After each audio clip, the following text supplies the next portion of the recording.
தமிழ் சினிமாவில் பொறுத்தவரை பெரிய ஆக்ட்ரஸோட படங்கள் ரிலீஸ் ஆகும், இல்லை நடிகர்களோட படங்கள் ரிலீஸ் ஆகும். முதல் தடவையாக காமெடியாக இருந்து நடிகர்களாக மாறுறவங்களோட படங்கள் ரிலீஸ் ஆகுது. சந்தானத்தோடைய டிடி நெக்ஸ்ட் லெவல், அப்புறம் சூரியோட மாமன் ஷோ.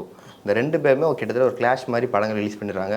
இவர் ஒரு பக்கம் காமெடி சேனலில் போய் படத்தை இது பண்ணுறாரு, இவர் ஒரு பக்கம் எமோஷனல் சென்டிமெண்ட்டை கொண்டு போய் படத்தை ஹோல்ட் பண்ணுறாரு. ஸோ அந்த 2 படங்களோட நிலவரம் இப்போ எப்படி இருக்குது? விட்டா இவங்க 2 பேர் விட்ட கிளாஷ் 2013 சூது கவ்வும் சிவகார்த்திகேயனுடைய வருத்தப்படாத வாலிபர் சங்கமும் வந்துச்சு.